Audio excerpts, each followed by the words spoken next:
अरुणाचल प्रदेश, अक्टूबर में 3 नए हवाई मार्ग किए जाएंगे चालू। केंद्रीय मंत्री ज्योतिरादित्य सिंधिया का ऐलान। अरुणाचल प्रदेश स्थित तेजू एयरपोर्ट में 170 करोड़ रुपए की लागत से बने नए टर्मिनल का उद्घाटन किया गया।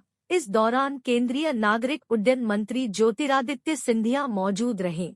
उद्घाटन कार्यक्रम के दौरान केंद्रीय मंत्री सिंधिया ने अरुणाचल में अक्टूबर तक 3 नए हवाई मार्ग चालू करने की बात भी कही। पूर्वोत्तर राज्य के लोहित जिले में तेजू हवाई अड्डे के नए टर्मिनल का उद्घाटन करते हुए सिंधिया ने कहा, केंद्र की उड़ान 5 योजना के तहत होलोंगी में डोनी पोला एयरपोर्ट से ईटानगर और नई दिल्ली के बीच नई उड़ान सेवाएं शुरू की जाएगी। इसका उद्देश्य नागरिकों को विमानन सेवाओं तक आसान पहुंच प्रदान करना है।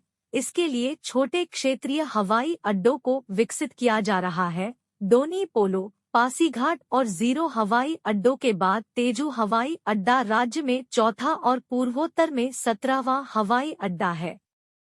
केंद्र सरकार की उपलब्धियों को बताते हुए उन्होंने कहा, 65 सालों में देश में केवल 74 हवाई अड्डे थे, लेकिन भाजपा की केंद्र सरकार ने पिछले 9 सालों में 75 नए हवाई अड्डों का निर्माण किया है। सिंधिया ने कहा, पीएम मोदी और मुख्यमंत्री पेमा खांडू की जोड़ी अरुणाचल को नई ऊंचाइयों पर ले जा रही है। केंद्रीय मंत्री ने कहा, जिन 8 पूर्वोत्तर राज्यों की दशकों से उपेक्षा की जा रही थी, उन्हें प्रधानमंत्री नरेंद्र मोदी के सत्ता में आने के बाद एक बड़ा विकासात्मक बढ़ावा मिला।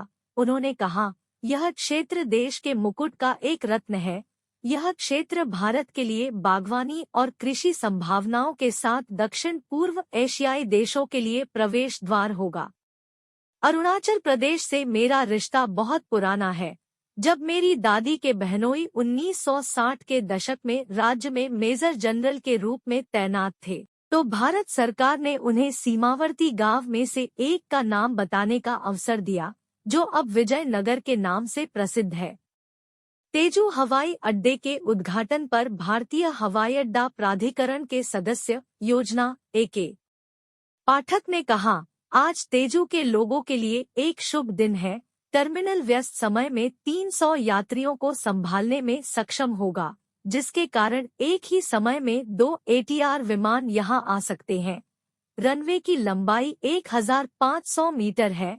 हवाई अड्डे में नवविकसित बुनियादी ढांचे में एक विस्तारित रनवे, एक नया एप्रन, एक नया टर्मिनल भवन, एक फायर स्टेशन और एक एटीसी टॉवर शामिल है।